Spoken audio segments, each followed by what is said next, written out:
warahmatullahi wabarakatuh. Halo semuanya, selamat datang di sesi Psikoedukasi. Perkenalkan, saya Safira Anindya Putri dengan NIM belakang 083, mahasiswa bimbingan dan konseling pendidikan Islam. Di sesi kali ini, saya ingin mengajak kalian semua, khususnya nih teman-teman mahasiswa tingkat akhir atau semester tua, untuk membahas satu kata yang belakangan ini mungkin sering membuat jantung kalian berdebar lebih kencang. Kata itu adalah sempro atau seminar proposal. Mungkin bagi sebagian orang yang belum merasakannya, sempro mungkin terdengar seperti presentasi biasa. Tapi bagi kita yang sedang menjalaninya, sempro seringkali terasa seperti sebuah krisis besar. Apakah belakangan ini kalian sering menatap laptop selama berjam-jam, tapi tidak ada satu kata pun yang kalian tulis? Apakah kalian merasa cemas setiap melihat notifikasi dari dosen pembimbing? Atau mungkin kalian mulai dihantui nih, ketakutan luar biasa akan dikritik habis-habisan saat ujian nanti? Jika kalian sedang merasakan hal-hal tersebut, saya ingin kalian tahu, your feelings are completely valid. Apa yang kalian alami adalah respon psikologis yang sangat nyata terhadap situasi tekanan tinggi.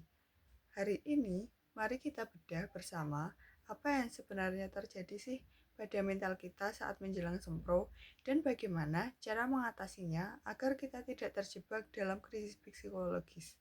Teman-teman, dalam mata kuliah konseling krisis dan trauma, kita belajar bahwa krisis terjadi ketika sebuah kejadian atau tuntutan hidup yang melebihi mekanisme pertahanan diri atau coping yang kita miliki. Kenapa sempro bisa memicu krisis ini? Ada 3 alasan utama secara psikologis. Yang pertama adalah ketidakpastian yang tinggi. Kita tidak pernah tahu pertanyaan apa yang akan dilemparkan oleh dosen penguji. Ketidaktahuan ini adalah makna utama bagi sifat overthinking. Yang kedua ada ancaman terhadap harga diri. Bagi mahasiswa, proposal penelitian adalah hasil kerja keras berbulan-bulan. Ketika proposal itu dikritik, ego kita seringkali merasa ikut diserang dan ditolak. Yang ketiga yaitu sindrom impostor. Muncul suara-suara di dalam kepala yang membisikkan, kamu tuh sebenarnya nggak kompeten, kamu pasti nggak bisa jawab, atau kamu salah pilih topik. Ketika pikiran-pikiran ini menumpuk, otak kita mendeteksi situasi ini sebagai ancaman kematian psikologis. Akibatnya, tubuh mengaktifkan respon bertahan hidup, yaitu yang pertama ada fight. Kalian memaksakan diri bergadang berhari-hari, membaca ratusan jurnal tanpa istirahat, hingga akhirnya tumbang secara fisik. Yang kedua ada flight. Kalian sengaja menghindari dosen pembimbing, menunda-nunda revisi, dan kabur ke game atau media sosial demi ketenangan semu. Yang ketiga ada freeze. Ini yang paling menyiksa. Kalian duduk di depan draft proposal. Kalian tahu nih, deadline makin dekat.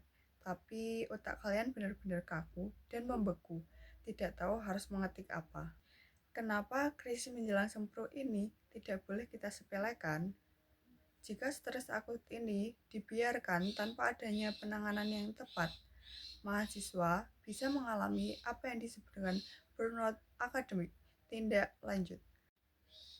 Lebih lanjut lagi, dalam dunia konseling krisis, pengalaman sempro yang buruk seperti dikritik dengan cara menjatuhkan mental di depan umum atau revisi total yang tidak berujung bisa meninggalkan trauma akademis.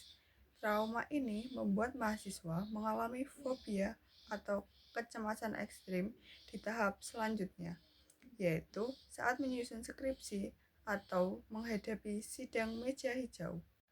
Mereka menjadi takut untuk memulai kembali, kehilangan kepercayaan diri, dan dalam beberapa kasus krisis yang berat, memilih untuk mundur dari bangku perkuliahan. Oleh karena itu, membekali diri dengan regulasi emosi sebelum sempro ada hal yang mutlak diperlukan. Lalu, bagaimana cara kita menaklukkan sempro anxiety ini? Ingat aturan emas dalam manajemen krisis.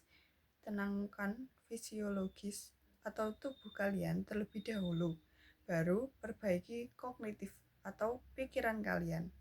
Mari kita praktekkan dua teknik penyelamatan ini bersama-sama. Kalian bisa menggunakannya saat malam sebelum sempro atau bahkan beberapa menit sebelum memasuki ruangan ujian. Yang pertama ada teknik box breathing, pernafasan kotak. Teknik ini berfungsi memutus rantai kepanikan di otak secara instan dengan menurunkan detak jantung. Yuk kita coba satu siklus. Yang pertama ada tarik nafas dalam-dalam melalui hidung. Yang kedua, tahan nafas kalian. Dan yang ketiga, hembuskan perlahan lewat mulut. Yang keempat, tahan. Yang kelima, selesai. Rasakan sensasi dingin dan tenang yang mulai mengalir di tubuh kalian. Teknik kedua ada mindset shift. Setelah tubuh tenang, mari kita luruskan sudut pandang kita tentang sempro. Ubah cara pandang kalian terhadap dosen penguji. Yang pertama, pikiran lama. Dosen penguji itu monster yang siap membantai dan menjatuhkan saya. Yang kedua, pikiran baru atau mindset shift. Dosen penguji adalah konsultan gratis yang akan membantu menyempurnakan penelitian saya agar saya bisa lulus dengan kualitas yang baik. Ingat, yang diuji di dalam ruangan itu adalah kualitas proposal penelitian kalian, bukan kualitas atau harga diri kalian sebagai mahasiswa. Kritikan terhadap bab 1 atau bab 3 kalian tidak membuat kalian menjadi manusia yang gagal. Teman-teman sekalian, sempro memang sebuah gerbang yang mendebarkan, tetapi itu adalah gerbang yang pasti bisa kalian lalui. Belajarlah untuk mempraktekkan self-compassion atau welas asih pada diri sendiri dalam proses ini. Jika hari ini revision kalian belum selesai, jangan maki-maki diri kalian, tetapi katakan pada diri kalian sendiri, terima kasih ya sudah bertahan dan berusaha sejauh ini. Sebagai penutup, ingatlah prinsip penting ini. Sempro hanyalah satu dari sekian banyak babak kecil dalam perjalanan hidup kalian. Kelulusan kalian penting, tetapi kesehatan mental dan juga kewarasan kalian jauh lebih berharga. Jika kecemasan menjelang sempro ini sudah terasa sangat mencekik, membuat kalian tidak bisa beraktivitas sehari-hari, atau memicu depresi, jangan ragu untuk mencari bantuan. Datanglah ke unit konseling kampus, hubungi psikolog, atau ceritakan kepada dosen pembimbing akademik yang kalian percayai. Mencari bantuan bukan tanda kalian itu lemah, melainkan tanda bahwa kalian itu bijaksana. Saya, Safira Anindya Putri, pamit untuk undur diri.